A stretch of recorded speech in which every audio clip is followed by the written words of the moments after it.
In the spring of 2018, today's guest headed to Montana to attend a fly fishing guide school. He learned drift boat rowing, water safety, casting instruction, and a wealth of knowledge how to build a guide business from the senior instructors. He earned his guide certificate, first aid, and CPR training before returning home. All the while, he had his eye on a Parker 18-foot, and each season since, he's had well over 100 trips on the Betty Ann. His guide service targets all New England's most popular species, including stripers, albies, and bluefin. Over the years, he's dialed in his fly and lure selection, rigging, and other details to lead to consistent fishing success. He has built his career on spending as much time as possible on the water in a fishery he loves and works hard to protect. This includes destination travel in the off-season. And I also want to call out today's guest is also one of those guys who always answers the call when the American Saltwater Guide Association needs an extra hand. Please welcome Captain Brian Kelly to the Saltwater Edge Podcast. Brian, how are we doing today? Doing great, Peter. Thanks for having me on. Oh, you bet. We've been working on it, yeah. And I think we got a great topic today. I don't know if the people can see over my shoulder, but we're going to, learn a little bit more about you and your business and your season, but we're really going to do a bit of a deep dive on various bunker tactics, whether it's spoons or lures or flies. That'll be towards the back half. But right. I guess that desire to go, and I've looked at your Instagram feed. There's steelhead in there. There's wild brook trout in there. There's like I said, bluefin. So you have a wide range of fishing interests. What got you to that guide school? Because that's a summer long commitment, if I recall, right?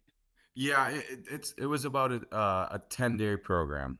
Okay. I thought you spent then the rest of the year out there working or something like that. No, I didn't spend the rest of the year. I came straight back here, and I actually jumped into the Bears Den Fly Shop when I got back, and spent about 9 months interning there, and then picked up my Parker right after that, going into the. So you did the 9 months was the winter, and then the next spring. Yep. Got it. Yep. Got it. What were some of the things that those senior guys shared with you about how to build a guide business? Because that's a really romantic idea. Exactly. It takes a pair to do it. Yeah, it does. It sure does, right? It does. And there's a real leap of faith. So what were some of the takeaways you got from those senior guys that you got to spend the time with? I think that was probably one of the most valuable aspects of the experience, right? Yeah, I definitely wanted to understand, kind of their lifestyle, how they've, set up their, businesses.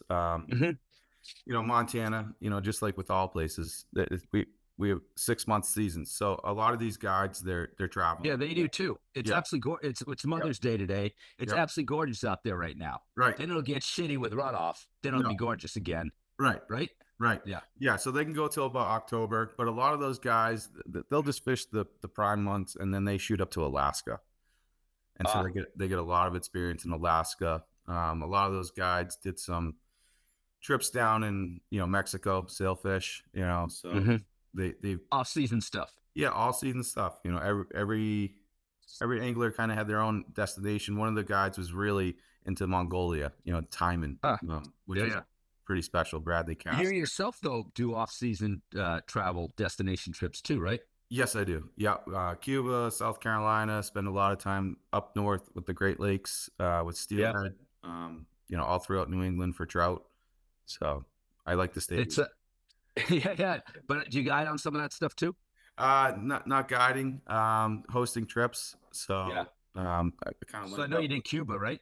Yeah, Cuba. Yeah, me and my friend from South Carolina, another captain, Building Anglers. He's a great program. He's been a guide for 20 years. Captain Tuck Scott. Oh, I know the name. Yeah. Didn't he used to own a shop down there? Yeah, so they had Bay Street Outfitters. That's right. Yep, they just sold that. So he's off on his own. So it's just, that's one of my mentors. I really believe in, learning from the people that have been doing this a long time. Right. That's a good call. Smart. Yeah. I know also more locally here, your season kind of starts south of the Cape, but a lot of the bread and butter is north of the Cape, which is where you live, South Shore of Massachusetts, and then back maybe south of the Cape for albies. Play the cards right, you'll be catching albies in Plymouth. But the idea. But I got some secrets. I don't know if I can tell them on the podcast. I don't think you should.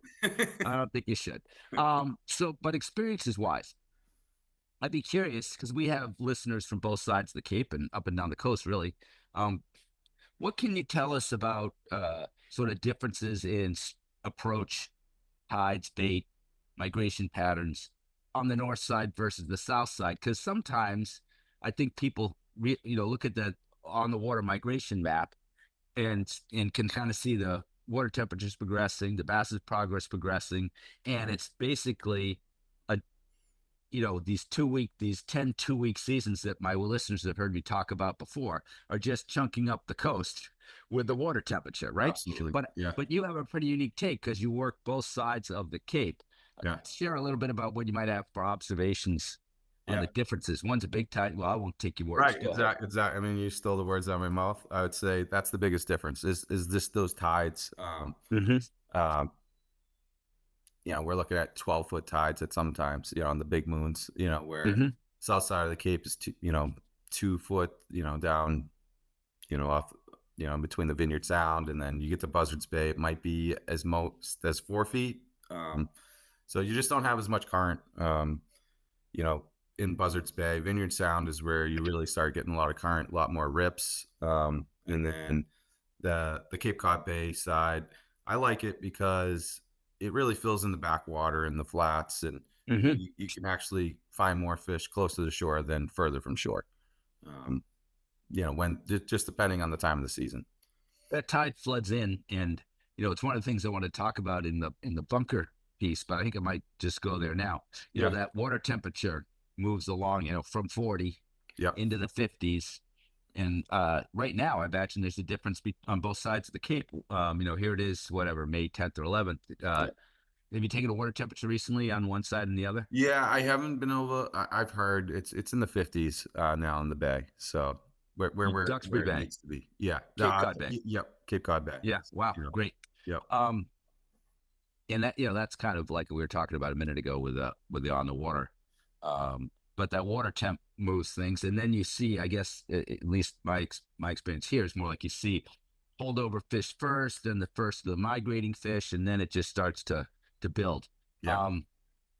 But I know there's a phenomenon, and I don't really. I mean, I understand the premise, but the Cape Cod Canal is such a unique fishery, and there's pushes of fish. What do you have for observations about? Seeing as you work both sides of the canal, Right. what is it you have for observations about how that kind of happens? What's a guideline for someone who's like, yeah, I know it's a factor, but I what's the think role? I think the bait really determines it because what we're seeing right now is herring everywhere. So in herring, it's just I was out with Sean Cabelli Media. He flies a drone a lot, and he's watching these bass, chase herring, and he just says herring are speedsters. So Mm-hmm. the problem about this time of the year is you have herring runs in the middle of the canal. A lot of these fish are trying to push through the canal, get north and get south of the canal. Once they push through, Mm-hmm.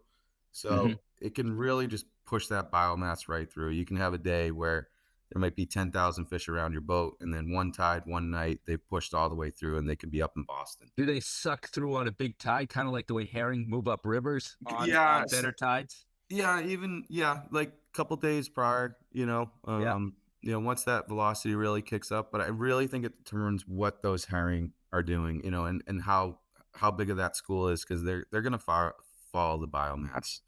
absolutely. Yeah. The I want to make a distinction here in case you're making a distinction between herring, which I think of as Yeah. Yep. bluebacks and something like that, or Yep. the The river alewives. herring, Yep. yep, Yep. and bunker. Yes. Bunker arrived later, right? So we're in the early end of this Right. because some of this stuff happens when the water is 50 degrees or less. I Right. think it's river herring make the first run, right? And then, Yep. and I might be wrong, but so it's the bait shape and the bait behavior Yep. probably in many ways is similar, certainly profile, but Yep. Profile. Yeah. profile. Okay. Yep. But you just said the herring were speedsters. I think of the Yep. bunker is Yep. more of a maybe under duress, they're speedsters, Drunken but for the most, sailors. Drunken yeah, sailors. yeah, Those exactly. are Not the drunken same. sailors. Yeah. Not the same. So you have a Yeah. different, probably lure and fly, retrieve, approach, we'll Yep. get to that. But I wanted to clarify that up front for folks, because they generally, people talk about bunker, but I think in a lot of cases it could be the river herring or the bluebacks or other things, and there are subtle differences. Great. So going back to this north south thing, um, the so in the canal, you don't do much fishing in the canal itself, but it definitely is a feast or famine. They surge through. I Yeah. don't, and I know there's parts of the canal that, you know, to the best of our knowledge, hold fish, but they, in the sense that they're prime lies. Yeah. But I don't know that it's not a fresh batch in waves moving through there. I just haven't spent enough And a time in the lot of canal. times those fish are moving in the canal and eating, and then sliding back out to Buzzards Bay or sliding Uh, back out to deeper into Cape Cod Bay, and they just rest. We find these fish resting in a lot of areas, especially in the warmer Buzzard Bay early on. So you'll find these big fish that just seem like they're docile asleep, and a lot of times they're just digesting in 65-degree water temperature, where the canal might only be 55. So they yeah, can. because especially if it's flushing Yeah, from the it's Cape Cod especially Bayside. yeah, if it's an outgoing tide flushing from Cape Cod, it's going to drop that water temperature big time. Sure, but and there's loads of flats, Yeah, muddy, dark areas all yep, through, but top to bottom of Buzzards Bay. absolutely. Yep. And that's going to be warmer too. And it's also a little bit of my research, where the earliest plankton blooms occur. Nice.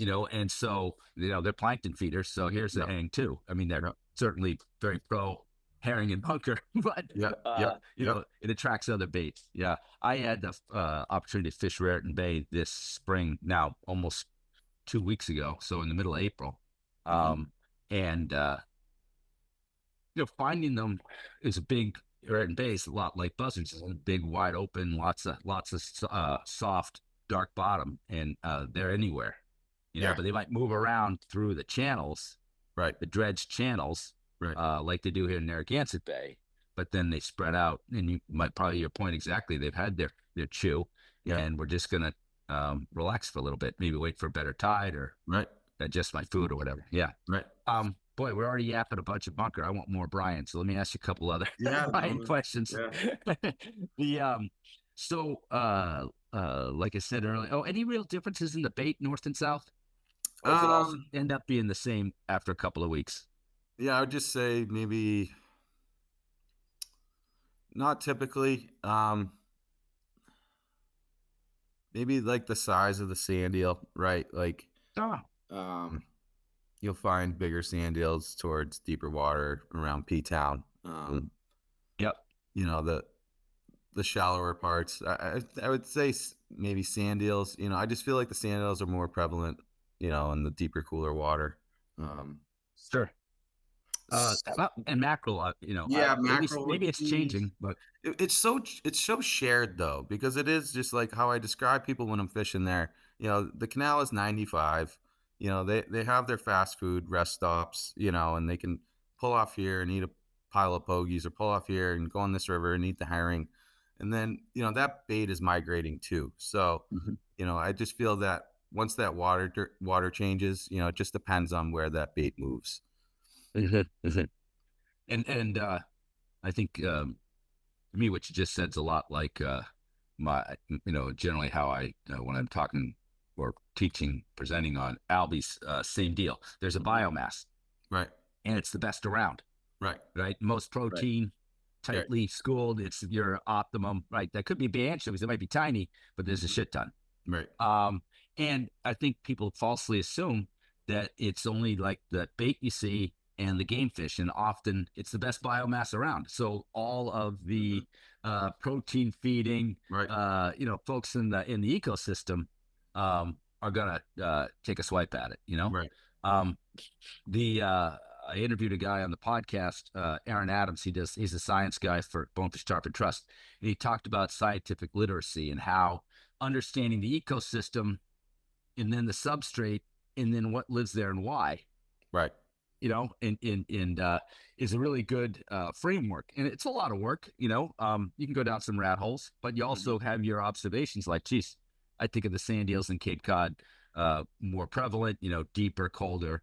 That's kind of, that's your operating assumption, right? And Right. they're around sand. So all of a sudden, as your bottom changes and things like that, you probably have a, you know, this computer up there that's like, it's Yeah. time to look at some slimmer flies or some Right. time for needlefish, Right. or something like that. Yeah.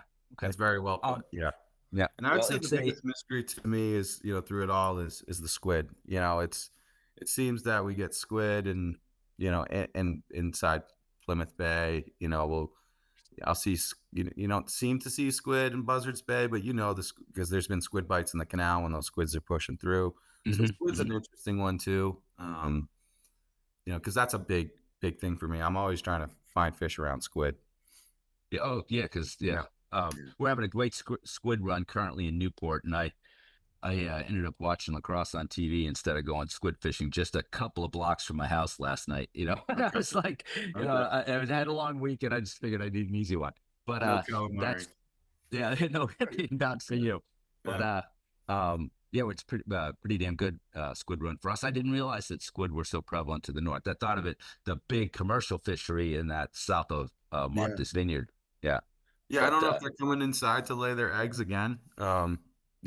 Towards north. Mhm. Once they head north, but yeah, it's pretty Yeah. interesting. It seems to happen every year, so Yeah. it's late June, early July. Yeah. So talking a little bit more about your season, we sort of done the May, Yeah. June. I know you changed gears to tuna. Yeah, Um, dabble, I- dabble. We Dabble. dabble. Yeah, Yeah. I have some really loyal, guests, and we run out of things to do. So Yeah. Sure. So if yeah. I get whispers, and if I know that they're just across the bay, Yeah. we've been around them. We probably spent 3 weeks doing it over the past couple of years. We've had some flies in a tuna's mouth. We've Uh, not landed a tuna on the fly, but I have a very good friend who is very hardcore with that, and they've actually caught two really nice bluefin on the fly in the past couple of years. yeah. So it's more of a dream right now, but Sure. we're gonna get it done. We're gonna get it You're done. right. No, absolutely. Yeah, One of the other things that I do this talk about strategy before tactics, and I kind of wrap it up with this personal journey. right, It's on your terms, right, right? right. And great for your buddy who's done it a couple times. Yeah, Kudos. yeah, And but also if it keeps you curious yeah. and wanting to learn more, then it's working, in my opinion. It's You know what I amazing. mean? It's amazing seeing them. It's Oh I gosh, don't yeah. have the capability to go really offshore to find those big feeds. But yeah, Well, you want to find small fish in big feeds. You know? that'd be great. If you Yeah, send them that way, yeah, Rhode Island seems to have stolen all those from us. So yeah, yeah, yeah, yeah. you So, guys have it. what else? What else? I know a couple of years. And one of the reasons I wanted to talk to you and do this bunker tackle and tactics piece was there was each season has its own uh, unique qualities, and then Right, also they kind of, as we were just already talking about, these 2 week seasons that progress what right. was working 2 weeks ago. But you had a pretty unique situation, like it was 2022, Hmm. when the bunker were just a couple miles from where you put your boat in Yeah, for more than a few weeks, like yeah, 6, I understand. yeah, yeah. And Six my to buddies seven. that live in that Yeah. neighborhood, boy, I saw some tremendous, uh, fish of a lifetime stuff. Oh, yeah. What was the phenomenon that made it all happen? Was it wind? Was it bunker? And bunker was part of it, but The only thing that made sense to me was water temperature. It was just like a hmm, really, in the middle of the summer, it's 55 degrees there every day. It never fluctuated in the water temperature. It was a pretty light wind for most parts. Like I don't think I really ever had to cancel a trip. So the wind wasn't massive. So it wasn't getting pushed around. But I think it was the amount of predators around them, and the like they whales were. couldn't get out of there. Yeah, the whales were corralling them. There was about 12 whales that you would see every day. The dolphins were there every day. Sharks were there, seals, and then of course the biomass of stripers. And then towards the end, the bluefish, which completely broke up the whole party. the um, but that 55 degrees, that wasn't like because the power plant's not operating anymore. It No. was operating when I was a kid. Okay, Yeah. yeah. But it's got that whole bunch of toxic water. Yeah, That's they're what's trying going to on with the dump power that. plant. Yeah, we're Yeah. fighting that. Yeah, save the Oh my bay. gosh. Yeah. Yeah. Sounds nuts Yeah. to just, we're done with this place. So we're just going to let all this nasty shit into Cape Cod Bay. Yeah. And there's a Yeah. solution. They did it in Vermont. They just, Texas has containment facilities that you can ship it down to, but Yeah. that costs money. They Yeah. want to save their money. Yeah. Yeah. Um, and so tell me a little bit about your fall, Yeah, in fall Cape Cod really. Bay. It's Cape Cod Bay in the fall is peanut bunker central, and you're just seeing all the remnants of it's a All the, pretty, I would say last fall run was one of the quietest fall runs we've seen. Mhm. I was lucky. I had a good we had really good albie fishing that covered up a lot of that. Yeah. Um, yeah, but typically it's great. Just tons of surface activity, birds everywhere.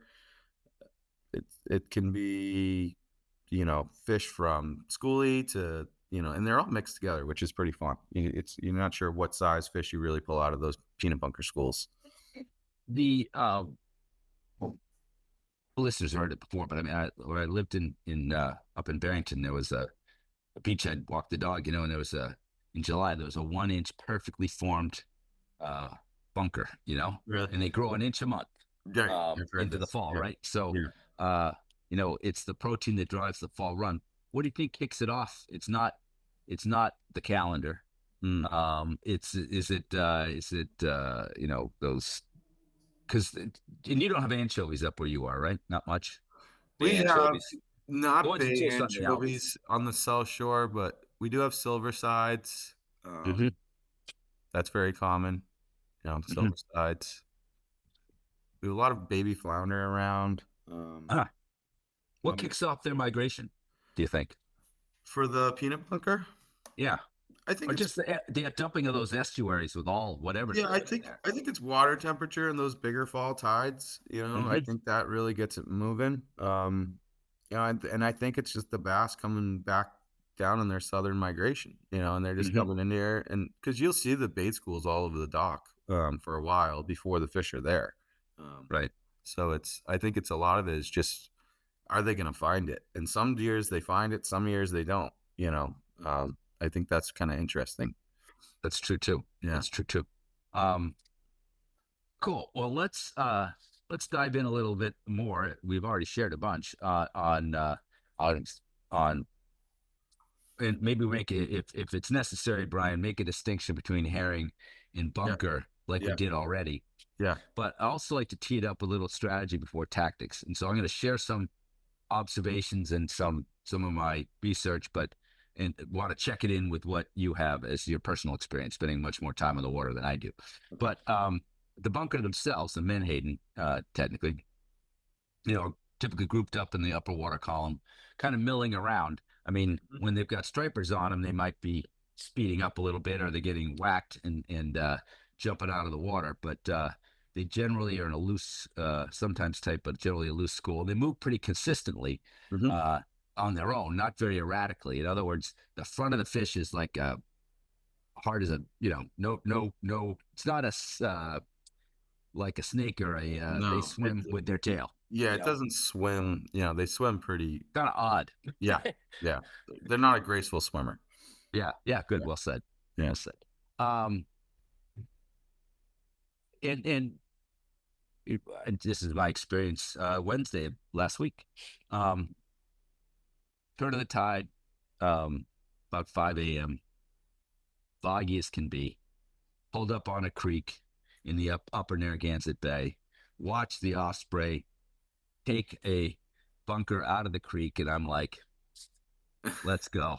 Yeah, Let's go. right, right. And I love the fog. I love fishing in the fog because I think it extends the bite. The It best. yeah. It's the best. Uh, and so gosh, we caught some fish. Yeah. Everywhere we went, we did, but nothing was big. I saw a couple of big tails on that one school where we found bunker. They're pods, really, not schools. But saw a bunker pod with stripers on them. I saw a nice tail or two, but I don't think there's enough fish up there at this point. Mhm. But the idea of it is, and then my logic was, you can either fish around or below, or you Mhm. can look, in the normal pattern, or you could look stunned. But Right. and I also feel like when they were so spread out, one of the questions I've asked myself, and I'll take advantage of your expertise. Um, what is it you do when the pods are spread out? Now, I don't have side scan. Is that Right. what you do? Yeah, a lot of Turn it on is side side scan. scan. Yeah, I mean, It's got to be it, helpful in those yeah, big wide it's open. helpful. First I determine, we always talk about, is this happy bait? Does this Mhm. bait look happy? Does it look stressed? No, it's flapping and it's plankton. So there's unlikely predators to be around. So when I see them spread out like that, I might take a look, but you might see a fish glued to the bottom here and there. But I don't think they're actively pursuing them. I think the Yep. schools, you'll see fish single out, you know, a bunker. But I think they do want to attack those schools with their school, if Yeah. it's a big biomass. So I think when they're in that river kind of scenario that you're talking about, I do like to do like a more subtle presentation, and it's nice too. My friend talked, we talked about this in my boat last year, like the albie snack, you know. Mhm. So now you're not going to snag it, because it's pretty much Yeah. weedless. So you can bring this right through the school, and they'll hit that. Yeah. So it's like if they're in that softer, quieter water, I try to make less of a disturbance. Match the vibe. Yeah, match the vibe. Yeah. So bigger soft plastics work in those differently, or like surface flies. Mhm. Some type of surface fly. What's that? A bulkhead or Yeah, it's like got some deer, more like a snake yeah, with a yeah, spun bulky deer deer head. hair. Yep. Yeah, you Yeah. know. So something to just slid around the surface, shallower water. I've definitely seen them in the back rivers, doing exactly what you're saying, and I try to wait to see that blow up on a pogey, and then Yeah. grab it, So it's because usually there's friends, there's usually Right. 3 or 4 trying to eat that one bunker. And so, um, in those kind of quieter moments like you're describing, Yeah. um, being more subtle, Hmm. maintaining your stealth, Yep. another strategy that a Yep. lot of people, I think that's one of essentially our biggest advantage, and we give it up way too soon. Right. Clomping around and everything Right. else. Yeah. So, Footsteps. yes, exactly right. Yeah. So, but then that albie snack hoagie Sluggo. is a Yeah. great searching bait. I Yeah. mean, Yeah. over those dark bottoms too, Yeah. right? Yeah. And Yeah, as every color you want, right? So you can yeah, white, white's great too. So yep. So the going back a little bit to behavior before we do more tactics. It and I've read this and I feel like I witnessed this. Is that they tend we're talking about now Raritan Bay, hmm. Narragansett Bay, Hmm. and Buzzards Bay. Um, Yep. they move with the shipping channels. That's maybe how Yeah. they get up to places as a Mhm. school, and maybe even the canal counts to that. And Yeah. then I would count. they spread out on the flats. Earlier, I think in this conversation, either before we turn the recorder on or just after, we talked about how maybe they're just hanging out and just they've done this some feeding. They're in this warmer, Right. dark water, which is what we were looking for in Raritan 3 weeks ago, almost 3 weeks ago now. We found them in a harbor with boats. I mean, Right. Yeah. it was not these massive flats, more in the open bay. Right. Um, and you know, it was darker and shallow. It was probably less than. Oh, I remember. It was 8 to 12 feet. Right. But we found him, and it was just us and another guy. And yet, you go around that point, and there had to be 50 boats, 80 boats in New Jersey banging away, right? Wow. But Wow. and then maybe they had some. I mean, we caught a fish out there and among them, but Yeah. for the most part, it didn't look super busy, and Right. we found those happy feeding fish. Which is Jesus, if you're not stressed trying to navigate 70 boats just to get up the Hudson River, I don't Right. know what would be more stressful. Right. you Right. know? Right. So I I think your spent a point about little time down there, so Mhm. yeah. Yeah, I've spent a Yes. little time in Raritan, so I can kind of visualize some of this. Yeah.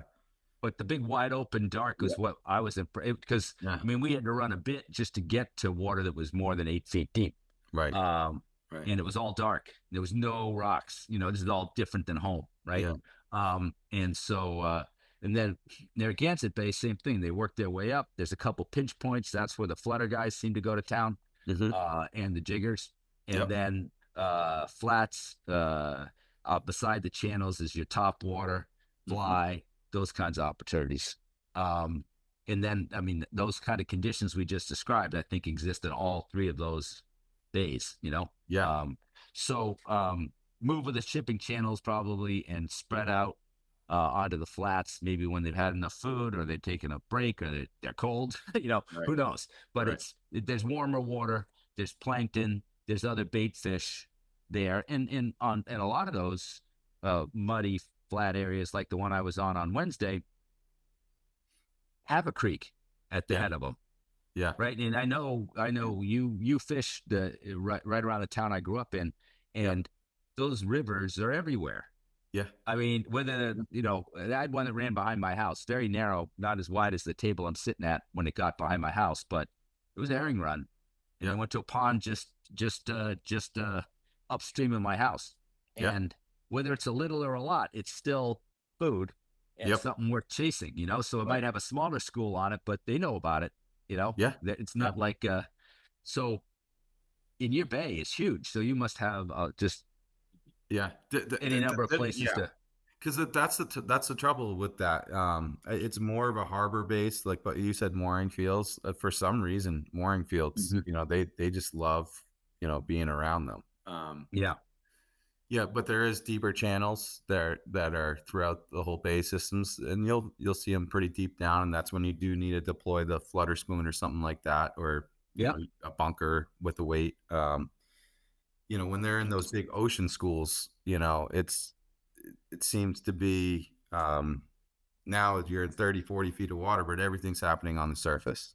Sure. You know, because that's the only, because there is no true place for them to really corral them in open water other than up, right? Like that's the only place they can't escape from. So they're trapping them against the surface. So let's talk a little bit about break them down by lures, spoons, and flies. Having someone who's fished them all, certainly water temperature kicks it off. The darker bottoms. Early on, it's small baits, and that's sort of a low and slow thing. But then, as the water warms, maybe plankton blooms, stuff like that, and the migrating fish arrive to join the holdovers. That's when things kind of get their momentum. That's right about where we are.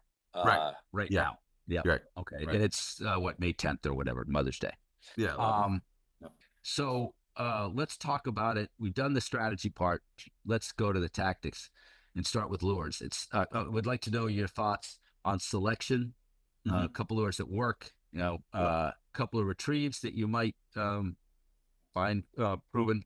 But also, as a guide, you have, you know, some days excellent anglers and other days beginners. So I'd be curious, and I'll prompt you, but what is the most common instruction you're telling the client when fishing lures or spoons or flies? But I'd like to weave that into each of them because all right. So let's start with lures. What are a handful of slow it down, right? I think a lot of people, you know, when you're in an exciting atmosphere and there's adrenaline and there's fish busting, you know, it's pretty easy to go pretty fast. You know, casting, you're gonna make more mistakes, especially with the fly rod. So go slower. You know, working lures. It's pretty easy to teach someone how to use a dock, right? Like, it's pretty easy to do that. You know, you're not going to throw that dock through the center of the school. You're going to try to find holes within the school or work the outer edges of the school. You know, my favorite teaching, this, you know, these soft plastics, it does all the work for you, or the sluggo. The bunker spoon is pretty easy to teach. Well, let's leave it separate. Let's do the let's stay on one more important one. Like a magic swimmer. Oh, me too. Yeah, like a magic swimmer. I don't think. I really learned about those in the Cape Cod Canal when I used to fish the canal a lot. And it covers everything, because the other bait we're not really talking about, and it's about the same time as the herring, and it's the shad as well. We get a lot of shad. So they're all below the canal. I don't know if they push through the canal. I feel that those shad, I'm not sure their migration, but the shad runs north of the Cape. Okay. Yeah. So do you? Yeah, because we have the North-South River, Plymouth. That's what I'm thinking of. That's the one I'm thinking of. Yeah, from growing up, I knew there was shad in there. Yeah, so there's there's also that shad too. Not to sidetrack us. But so anything like with that profile, Yeah.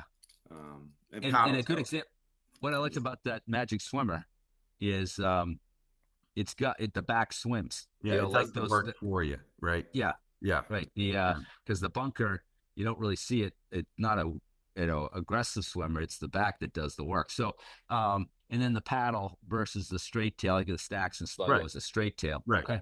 right. Like you can throw a paddle. The funniest thing, I took my cousin out there. This was when I was really green, and we were throwing 4-inch algags around Pogie Mm-hmm. schools, and he caught two 40-plus-inch bass Yeah, on an algag, a 4-inch yeah. fish. Like, how does that make sense? That does not make sense, Well, So I, sometimes you just mess around with your size up, size down.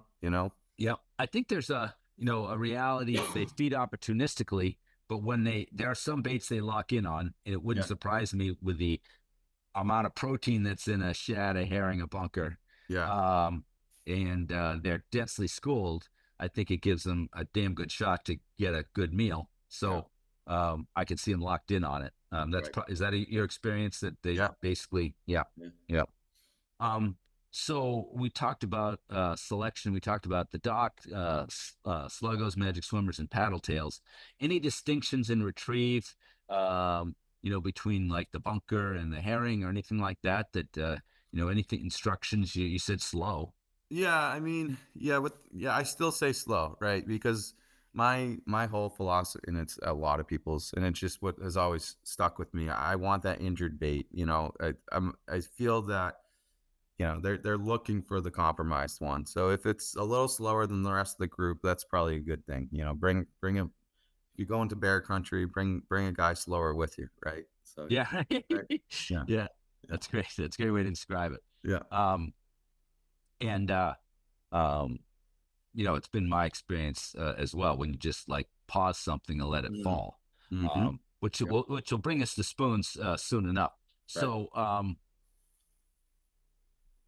slower than the rest. And you're right, you got a pretty visual, Yeah. wild, oh my god thing going, but you got to Yeah. take a breath and Right. okay, Slow it that's down. that's Yeah. yeah. Um, the is the paddle tail just another thing to mix it up, or do Yeah, you like the yeah. I think like the if they're maybe we're seeing them mid call. I always think of like a paddle tail. You can fish all columns with it, but I really think of it as like a mid column. Like I want to work at mid column because now Mhm.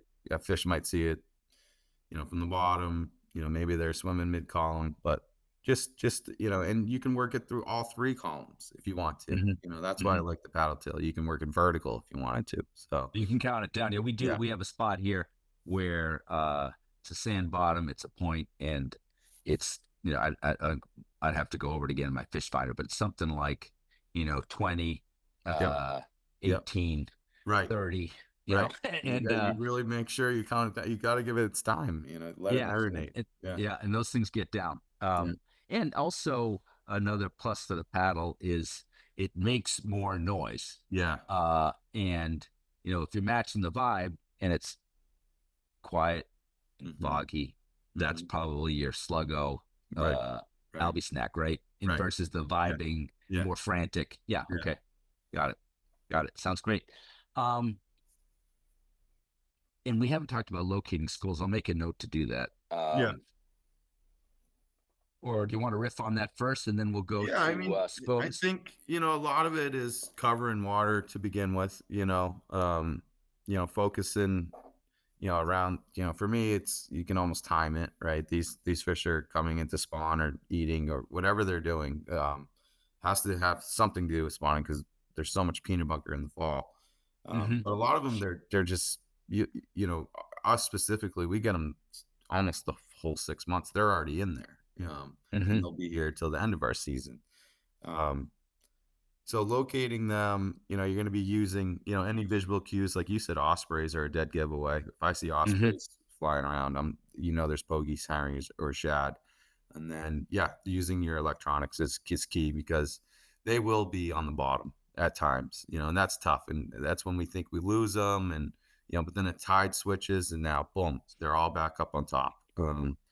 So So is it a matter of when you say find them? Is that using the fish finder Yeah, to yeah, look yep, inside of the shipping channels and the yep, drop offs, those yep. edges? The ledges for me, it's Yeah, ledges and points, yeah. and current. So I'm looking for more of where they're gonna be, getting because that current line actually, I wish I had a map, but that current line runs parallel with the shore from the canal to Boston.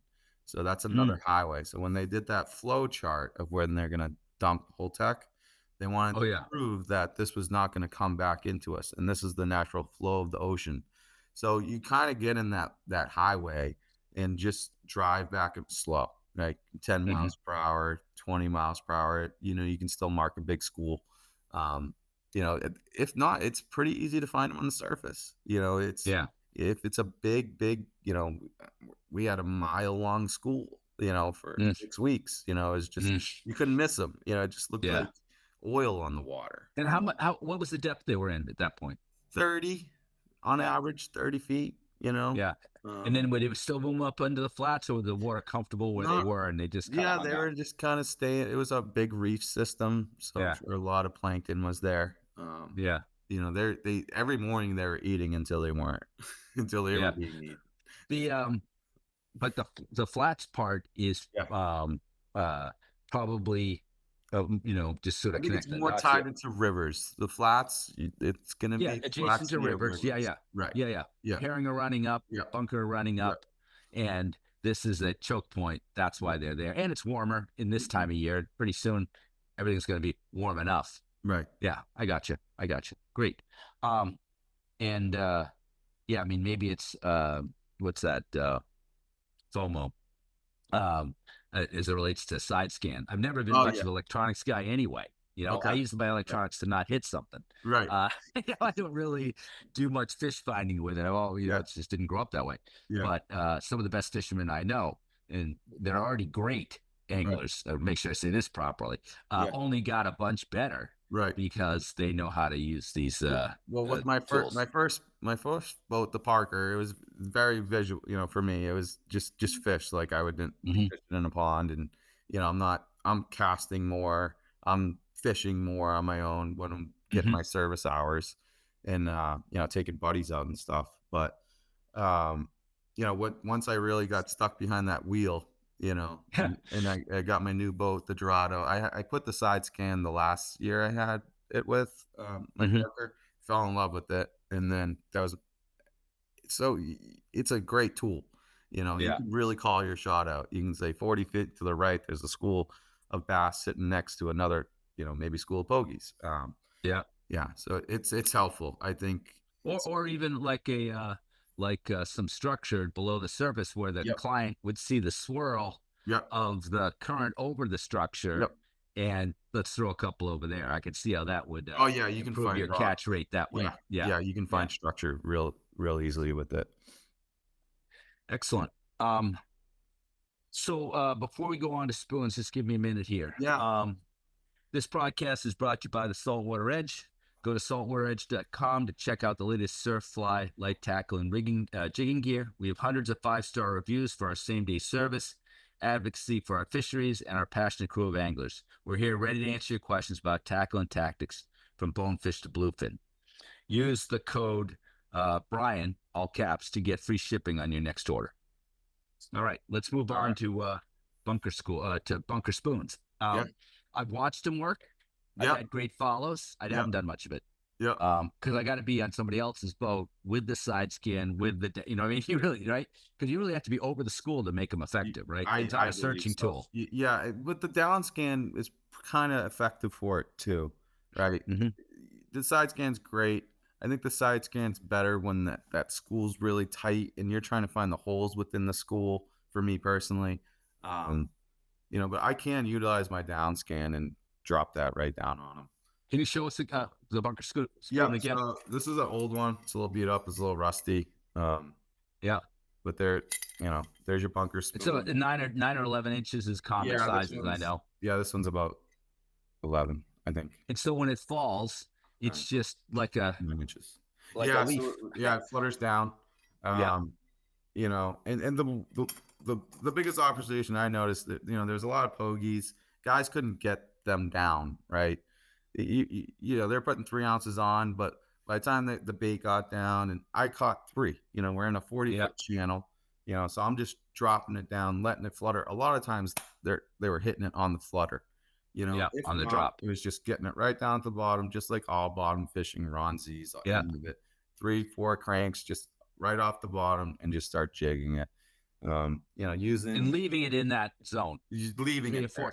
Right. You're drifting, right? And you're working this 6 feet off the bottom. Absolutely. Right, up and down. Yeah, absolutely. Yeah. Just with the rod sweep up. Yeah, and then like I'm always a light tackle guy. I'll use like a 150 Van Stahl. That's the bull bay, isn't it? Yeah, that's the bull bay Cayman. It's the 20 to 40. Because I just think you got to sink those hooks in. So like us light tackle guys using light equipment. You're not. These are almost. I think they're 3.5 ounces or something. Yeah, they can be heavier. Yeah, they're heavier. Yeah. So you really want to be able to drive those hooks in and set that hook. So I think beef up your 30-pound braid. Just keep it in that zone. Just kind of describe the rod you describe is kind of like the rod people might use for the dock as well. Yeah, I think it's perfect play. I try to simplify my equipment, so if I can have a rod do two things, that's awesome. Sure. So I think a lot of people are familiar with how you might rig the leader, clip or no clip, personal preference on the dock. Right. How do you rig the spoon? I just tie leader wise, stuff like that. I'm always a direct guy. I tie direct. Okay. Just a regular clinch knot on that, and we're good. And you do a loop on the dock and a clinch on the spoon, or do you do? I clinch the dock too. Okay.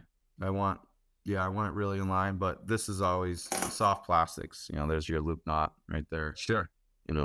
So soft plastics, loop knots, paddle tails, loop knots, epoxies, loop knots. Okay. Leader length on the docks, is it different than the what you might do for the flutter? I try to stick to 4 feet. Okay. Yeah, about half your rod length. I think it's a fair rule. Leader, half your rod length. Okay. Yeah. And then you're focusing on or it's bunker time, so or big baits time, so we're looking for big fish. What's the leader preference in terms of pounds of material? For something like that, 30. When I'm heavy, I'm 30. When I'm light, I'm 20. Yeah. That's fluoro. Yeah, fluoro. I'm a fluoro guy. Yeah. Well, I like for the abrasion resistance. Always, whether I'm fishing a fly rod, it's my tippet for sure. Right. And all my spin stuff, fluoro, just for the abrasion resistance. I don't. All this can't see the, light refraction, whatever. Yeah, don't care. Right. Long as it's not too thick, because I'm not a good enough knot guy. Yeah. To get good knots in heavier stuff. And there is, even with bluefish, I was with a guy and we were breaking them off, and he's like, just put 40 on, but I think we had 50, so we put it on, and the bluefish stopped biting. Like it affects what you're throwing. You're throwing a piece of rope out there, your lure is not going to move. Well, exactly right. So, and the reason I made that point about the dock, clip or no clip, is that some people feel like that nose has to be up, and how many of your docks sink just a little bit, because there's water in them or whatever else. But that clip, a heavy clip, doesn't help because it kind of biases the nose down. Right. Cool. So moving on from lures and spoons, let's talk about flies. And I think probably before we do, we got to talk a little bit about like what's practical fly rodding, because I know you can use a 650 grain line and do all kinds of stuff to make, but there's some stuff that's practical, and is, the better fish are on the bottom. So I think in many ways, and I meant to say this right up front in the, before we even started the whole strategy talk, is like, this is the time of year to make a memory, because those are big baits and big fish, right? Yeah. Yeah. And so for the fly guy, this is particularly true, because this method is because those fish might be on the surface right now too, which is great. Yes. And in my I love the fly rod personally. That's no secret. But I think there's really a point where it becomes impractical. Yep. right? It can Um, be. Yep. and really deep or really fast. Some of this stuff, Unless you right? can assist it, you can tease them in, No, bait and switch. we've got that topic right here to Yeah. remind Right. me to talk about bait and Good, good, switch. good, good, good, good. So, Yep. That's my but favorite. yes, so we'll do that for sure. Yeah. But that practical fly rotting, what do you've got a client, Yeah. maybe not as adept at throwing sinking lines and things like that. What is your uh, game plan? And I like maybe would do maybe the your approach from an intermediate angler standpoint to the guy can do just about anything you ask with a fly rod. What is there must be some scenarios where here's how we want to do it, or so can we talk maybe about Yeah. how you're instructing them as it relates to drift and things like that, because I learned a bunch in Raritan, just listening to my buddy Tom. I mean, you might know Tom Kaczynski. Yeah, I know Tom. And it was Tom and Craig and I. We had a blast. But he said two things to me, and he gets to do that kind of fishing a fair amount. I was like, damn, I got lazy or I got sloppy over time, and I realized, for example, for me, I was in the bow, they were in the back, they could see the fish finder, and they would call out 10 feet, whatever, as it was changing, right? And so, I adjusted my Mississippi's. It used to be I'd throw my fly out, look for somebody to give some shit to, and then Right. start my retreat. Right. It was not very disciplined. Right. And as I got more into my Mississippi's, 12 feet, 12 Mississippi's, things improved. Good. And so there's a precision to it. And then I think also, and so some of that practical fly rotting is you got to be paying attention Yeah. to start with. And I was probably guilty for many years of not being patient enough to settle the fly and get the most out of it. So let's just say you've got an intermediate kind of guy, and then when you have a particularly good guy, maybe there's some technique changes. But what are you thinking about when you're setting up a fly rotter Yeah. on bunker? Yeah, I mean, first, I've learned so much through anglers, right, on my boat, whether they're new or advanced, I can find easier ways to catch fish with maybe the newer people, just instead of trying to really give them targets to hit, find structure, find current, or find a pile of birds. That usually helps. In that specific scenario, it's a big game hunt, and that's how I really sold it to people when I was bringing fly rods out there, is that we might not get anything. But what seemed to help specifically with the fly rod, when we were going out there, it was pretty amazing. Like, we would actually get in between the school and the beach, and you would just see these hordes of fish swimming around. So now we can actually present our fly to these fish. So we caught most of our fish that way. We caught most of the fish traveling from one group of bunker to another group of bunker, or maybe just staging off to the left of it. I only caught a handful of fish getting it down through the actual bait pile, because the problem is we're stripping it back through. We're going to hook a bunker. It's going to happen. Yeah. 9 times out of 10, a lot of guys started bringing fly rods out of there. So a lot of exactly what you're talking about, guys counting down this fly specifically. It's just like a bulkhead. I find it to be a very proven color combinations. Up a little higher, Brian. Up a little higher. Up a little higher. A blackhead, tan body, yellow tail, and I tied this in hollow and bulkheads. The hollow gets down a little bit better than a bulkhead does, but it'll still get down. And guys were just leaving it there, and now you're drifting, instead of stripping it through there. A lot of guys in Raritan do it that way too. They consider it, they call it dredging. So it's a dredge, but we're not as in deep water.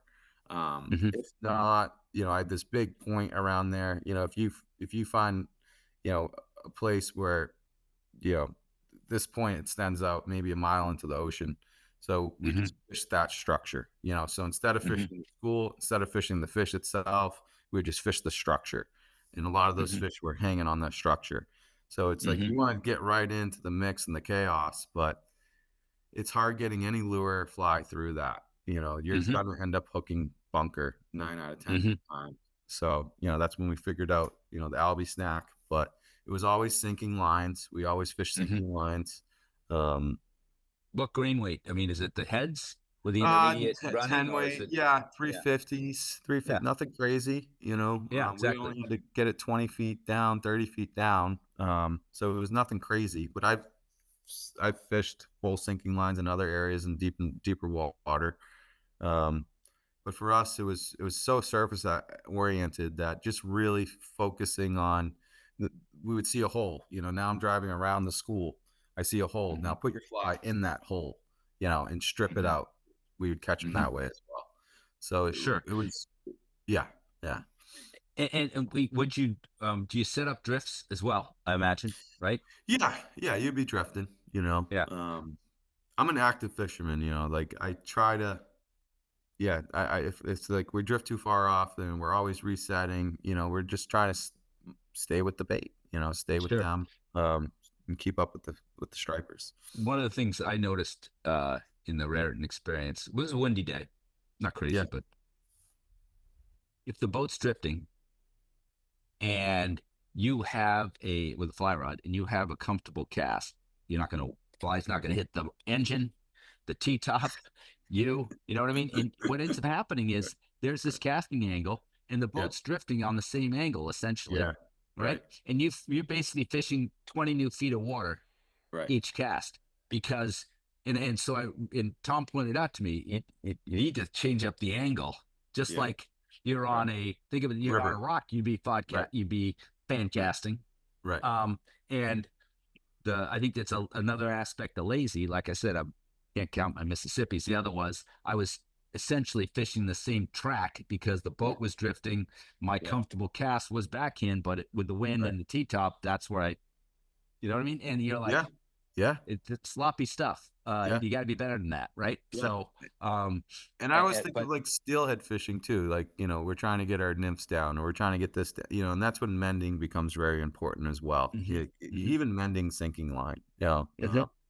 you know, and giving it, you know, if you're fishing the Cape Cod Canal with a jig, you know, you cast, you know, 30 degrees this way to get your, you know, your presentation down, you know, hmm now it's on the bottom. And we have to do the same with the fly, you know. Yep, yep. Yeah. That's swing. Yep. Yeah. Um, the uh, uh, the other thing to me, it's you pointed out about the spoons, Yeah. is how important it is to manage any kind of slack in your Yeah. system because they're going to they might hit it hard and hook themselves, On the but ball. Yeah. if Yeah. they're slack, you're going to miss it, right? You're Yep. going to have to participate, and Yep. that's why I often, at least for that day, I was hand over hand just to always have the line in my hand so I could move the hook point if I needed to. Right. Versus a strip, where you've got these gaps. It's inevitable. Right. There's a little stall there, and that's often Right. when they hit. Right. So, um, great. Anything else you want to add about, we talked about flies, drift, No, Mississippi, fan no. casting. You know, just patience in that scenario. You know, Yeah. you're gonna catch a really special fish when you do. You know, so Yeah. it's yeah, it's not a numbers game in that situation. I think the best day ever I had out there was like 5, 6 fish. Yeah. They weren't all big. You know, I that's the funny. We always tend to think there's always these massive fish with pogies, but I think fish start eating pogies around 24 inches. Interesting. Surprisingly, you know, Yeah. and like, yeah, like, so I've caught, and, you know, because when I have a very intermediate angler, we live line this bait, and I Yeah. loved it. I learned more through live lining pogies, how I want my lures to move, how I want my flies to move. Interesting. Yeah. There's Yeah. so much visual feedback of, you know, just watching the, you know, nature, you know. Yeah, one of the things that came out, I have a talk I've started doing about strategy before tactics. What is it I've learned from 40 podcasts with over 40 podcasts of some of the best anglers around, whether it's surf, fly, light tackle, bottom fishing, offshore. There's some takeaways. Mm, And it was Jimmy Fee who said it, was, it was a theme I heard from others, but I remember Jimmy specifically, and it was, it's amazing what you can learn from a related, like I think of steelheading has made me better with bucktails. Oh, absolutely. Yeah. because you feel this, you know what a swing is, you know what Yeah. side pressure is, Yeah. and you know how to manage slack. Right. And, um, you know, that actually, that might be another thing that percolates up from the strategy thing is just Right. slack is an enemy, just Oh, like not yeah. being quiet's an enemy, you Right. know, Right. you have to manage it that way. All right, let's change some gears here. Yeah. What what would be two lures? Maybe I'll ask for two each because you have Yep. this, you do a lot of spin, a lot of fly.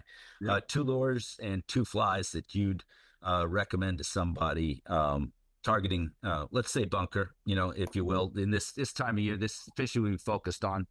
I think you Yep. probably already showed them to us, but what would they be? Yeah. Two Let me flies and two show this lures. one. This one's a little chewed up, but Yeah, there's isn't your that great? Folbies, you know, Yeah. there's your, but I'm a What's big, that total length?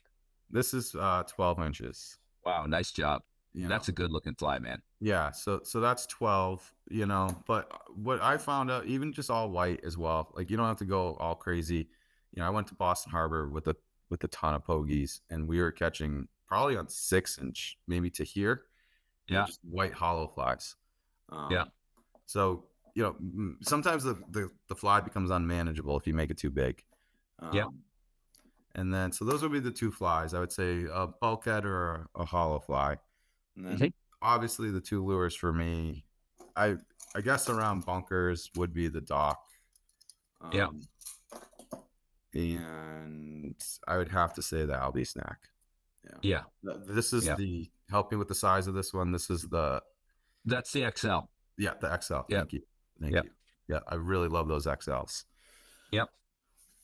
What are two resources you find helpful when planning a guide trip? Just knowing, walking through all your weather systems first, obviously wind, tide direction. Hmm. Tides the thing I always say I wish I could control, right? So I Hmm. think tide is very important. Prime dates are always the ones around the moons, right? Hmm. So, you want prime windows. Whenever you hear guides talk about that, it's around the moons. But scouting, I'm a big believer in scouting.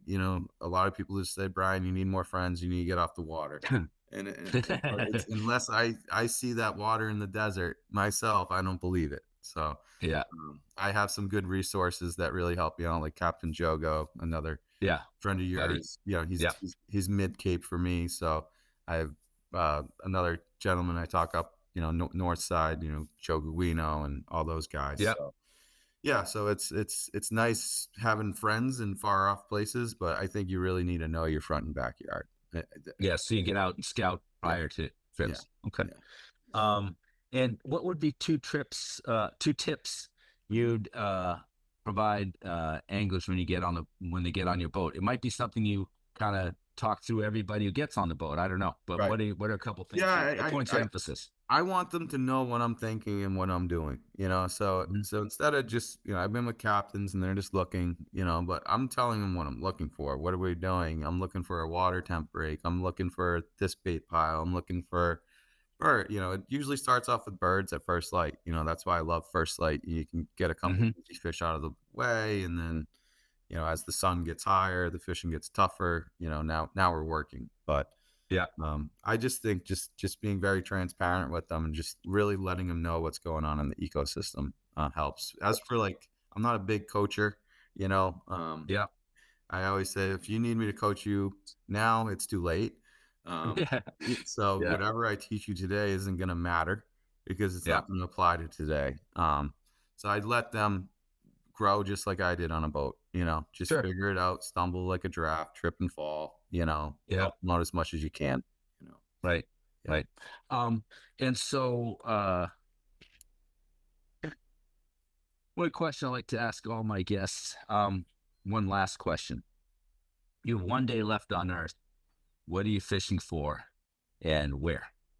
Not specifically where.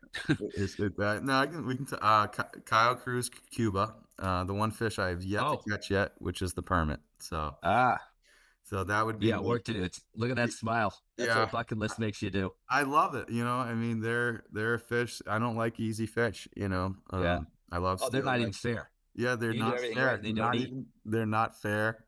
There's been some mistakes I've made. I've spent about 2 weeks chasing those fish for my life, so it's not Yeah. like an expert. But if not, there's plenty of really big bonefish around them, and I love catching them. So Yeah, true too. True too. That's excellent. So, Brian, this is your chance to share, yep. information of how people can keep learn more about you, book a trip, any of that kind of stuff. We'll put all this stuff in the show notes as well. But Yeah. where can people go to learn more about you, your business, and your travel, and all of Yep. it?